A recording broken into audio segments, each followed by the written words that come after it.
ओम नमो भगवते वासुदेवाय।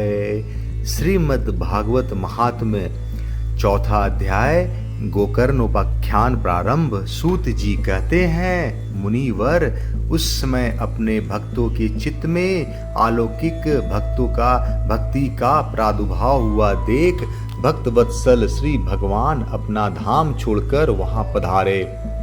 उनके गले में वनमाला शोभा पा रही थी। श्री अंग सजल जलधर के समान श्याम वर्ण था। उस पर मनोहर पीतांबर सुशोभित था। कटि प्रदेश करधनी की लड़ियों से सुसज्जित था। सिर पर मुकुट लटक और कानों में कुंडलों की झलक देखते ही बनती थी। वे त्रिभंग ललित भाव से खड़े हुए चित्त को चुरा लेते थे। वक्ष स्थल पर कौस्तुभ मणि दमक रही थी। सारा श्री अंग हरि चंदन से चर्चित था। उस रूप की शोभा क्या कहें। उसने तो मानो करोड़ों कामदेव की रूप माधुरी छीन ली थी। वे परमानंद चिंत मूर्ति मधुराति मधुर मुरलीधरन ऐसे अनुपम छवि से अपने भक्तों के निर्मल चितों में आविर्भूत हुए। भगवान के नित्य लोक निवास लीला परिकर उद्धावदी वहां गुप्त रूप से उन कथा को सुनने के लिए आए थे। प्रभु के प्रकट होते ही चारों ओर जय हो की ध्वनि होने लगी। उस समय भक्ति रस का अद्भुत प्रभाव चला। बार बार अबीर गुलाल और पुष्पों की वर्षा और संग ध्वनि होने लगी।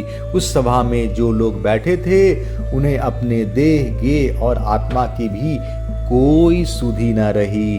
उनकी ऐसी तन्मयता देखकर नारद जी कहने लगे, मुनीश्वर गण, आज सप्ताह श्रवण का मैंने यह बड़ी ही अलौकिक महिमा देखी। यहाँ तो जो बड़े मूर्ख दुष्ट और पशु पक्षी भी हैं वे सभी अत्यंत निष्पाप हो गए। अतः इनमें संदेह नहीं कि कली काल में चित्त की शुद्धि के लिए इस भागवत कथा के समान मर्त्यलोक में पाप पुंज का नाश करने वाला कोई दूसरा पवित्र साधन नहीं है। मुनिवर, आप लोग बड़े कृपालु हैं। आपने संसार के कल्याण का विचार करके यह बिल्कुल निराला ही मार्ग निकाला है।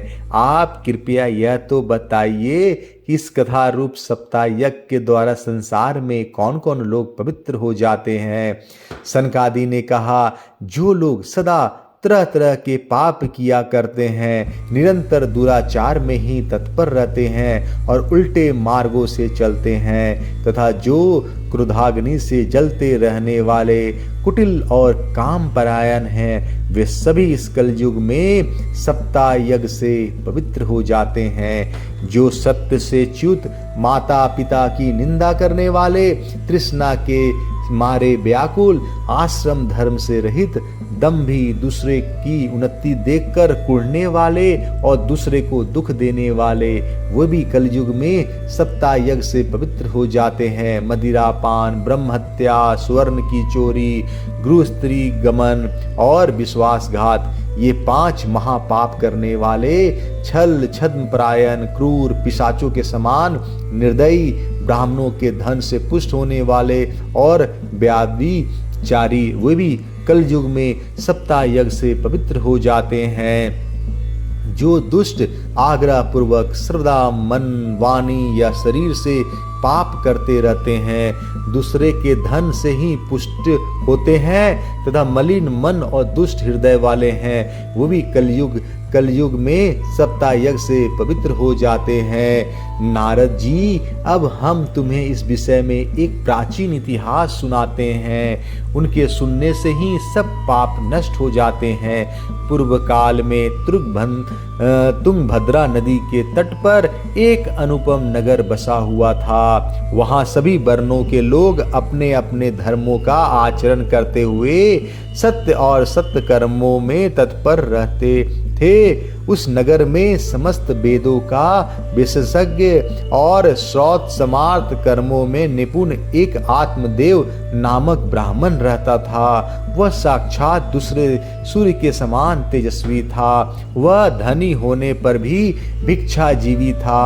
उसकी प्यारी पत्नी धुंधली, कुलीन एवं सुंदरी होने पर भी सदा अपनी बात पर अड़ जाने वाली थी। उसे लोगों की बात करने में सुख मिलता था। स्वभाव था क्रूर, प्रायः कुछ न कुछ बकवाद करती रहती थी। गृह कार्य में निपुण थी, कृपण थी और झगड़ालू भी। इस प्रकार ब्राह्मण दंपति प्रेम से अपने घर में रहते और विहार करते थे।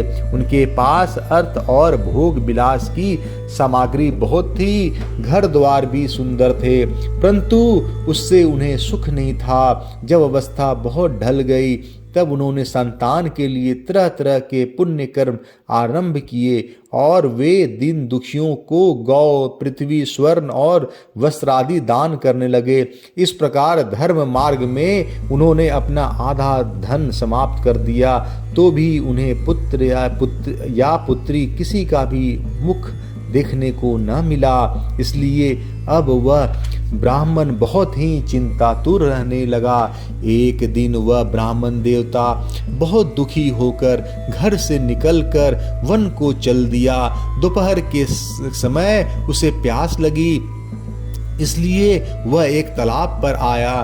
संतान के अभाव के दुख ने उसके शरीर को बहुत सुखा दिया था, इसलिए वे थक जाने के कारण जल पीकर वह वहीं बैठ गया। 2 घड़ी बीतने पर वहां एक सन्यासी महात्मा आए।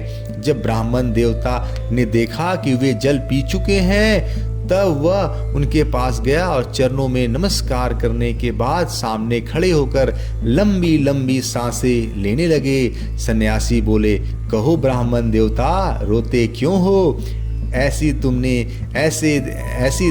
क्या भारी चिंता है? तुम जल्दी ही मुझे अपने दुख का कारण बताओ।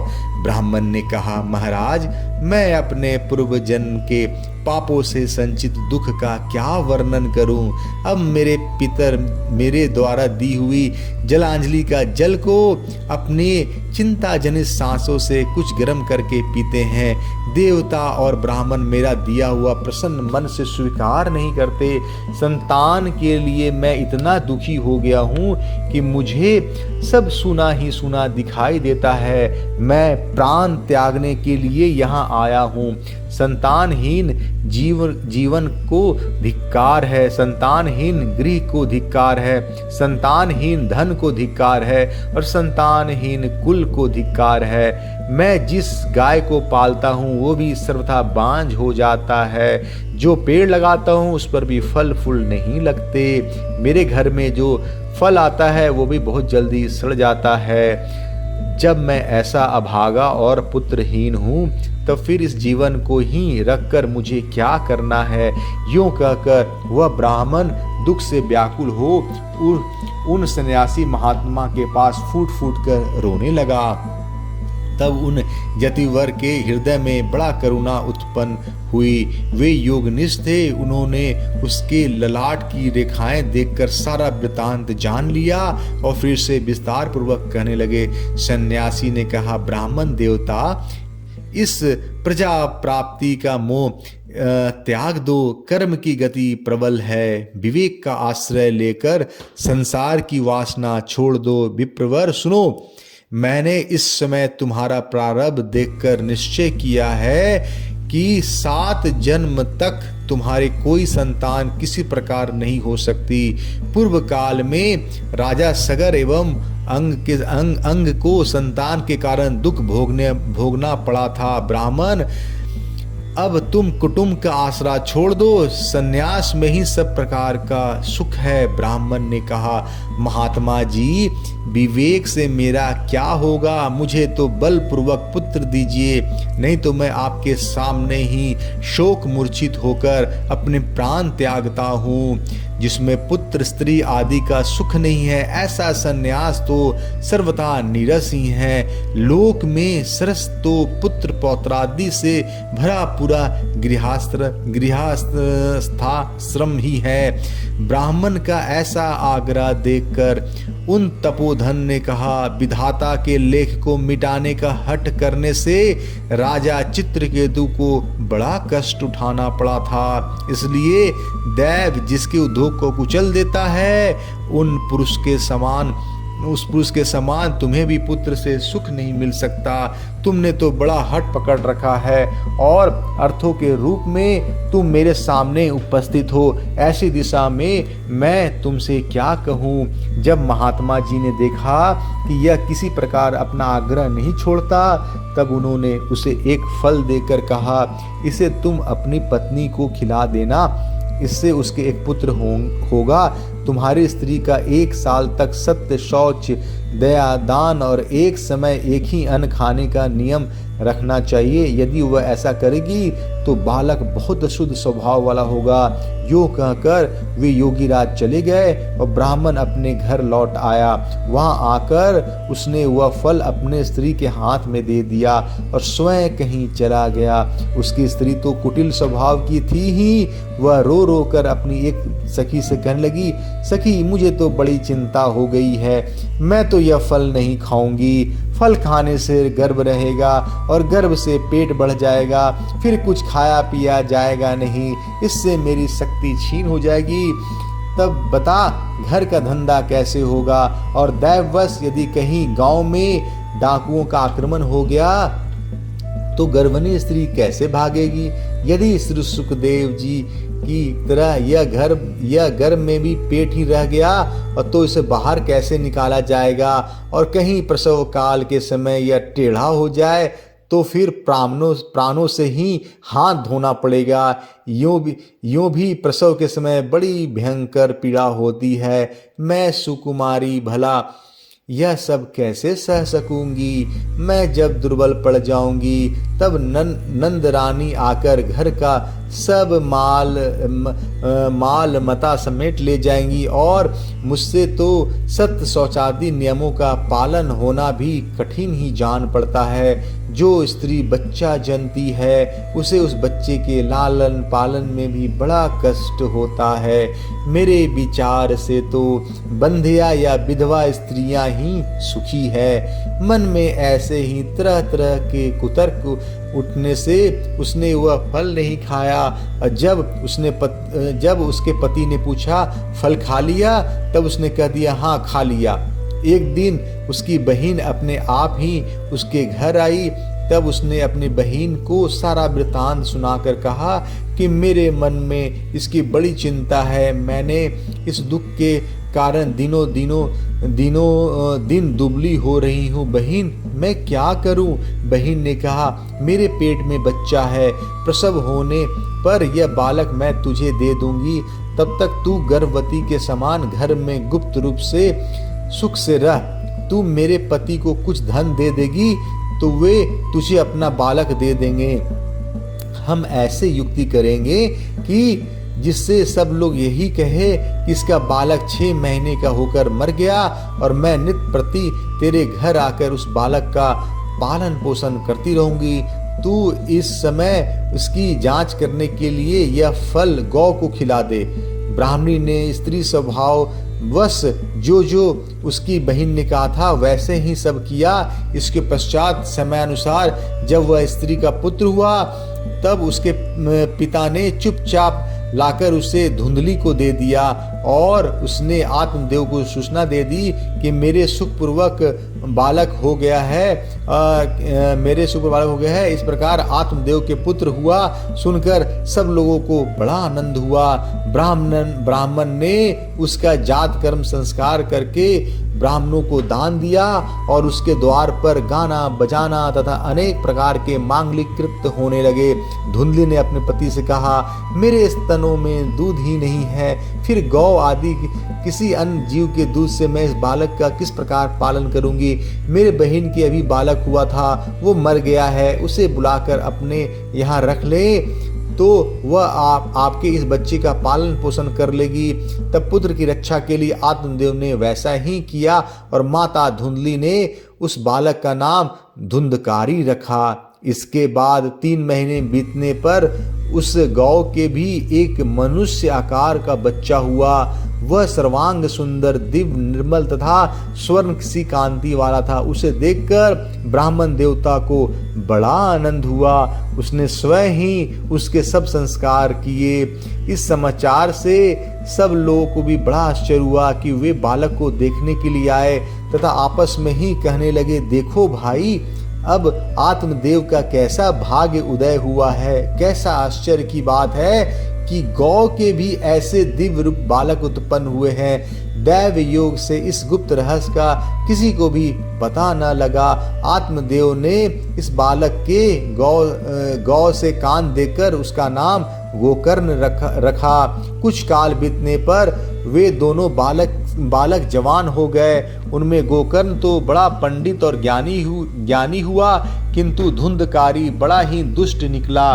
स्नान शौचादि ब्राह्मणोचित आचारों से उसमें नाम भी नहीं था और न खान पान का भी कोई परहेज था। क्रोध उसमें बहुत ही बढ़ा चढ़ा था।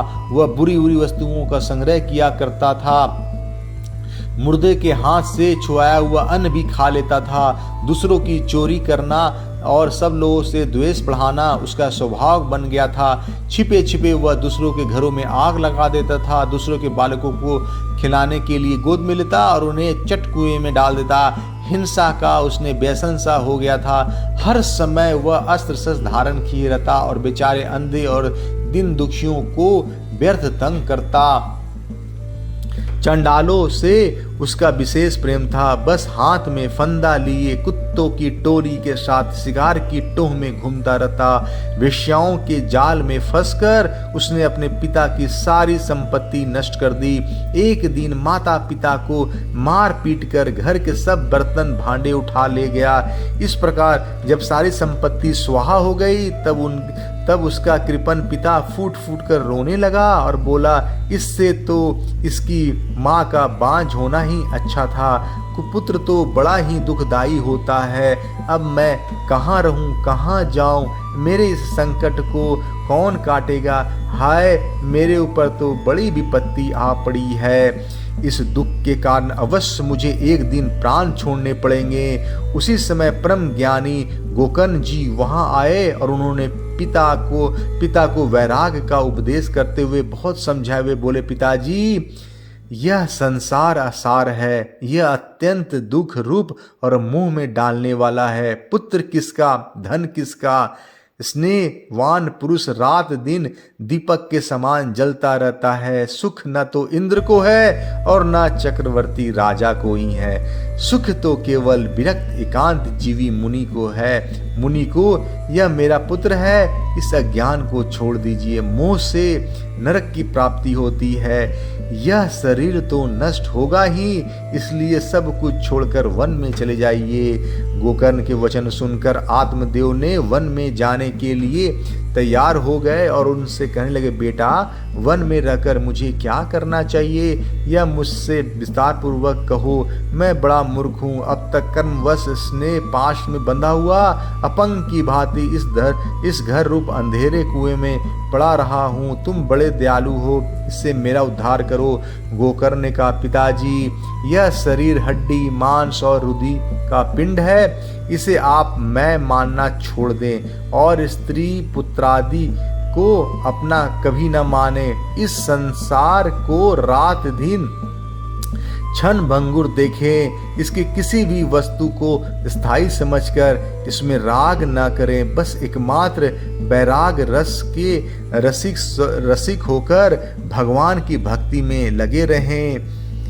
भगवत जन ही सबसे बड़ा धर्म है। निरंतर उसी का आश्रय लिए रहें। अन्य सब प्रकार के लौकिक धर्मों को मुख मोड़ लें। सदा साधु जनों की सेवा करें। भोगों की लालसा को पास न फटकने दे और जल्दी से जल्दी दूसरों के गुण दोष का विचार करना छोड़कर एकमात्र भगवत सेवा और भगवान की कथाओं के रस का ही पान करे। इस प्रकार पुत्रों की वाणी से प्रभावित होकर आत्मदेव ने घर छोड़ दिया और वन की यात्रा की। यद्यपि उसकी आयु उस समय 60 वर्ष की हो चुकी थी, फिर भी बुद्धि में पूरी दृढ़ता थी। वहां रात दिन भगवान की सेवा पूजा करने से और नियम पूर्वक भागवत के 10वें स्कंद के पाठ करने से उसने भगवान श्री कृष्ण चंद्र को प्राप्त कर लिया। जय श्री कृष्णा। चौथा अध्याय।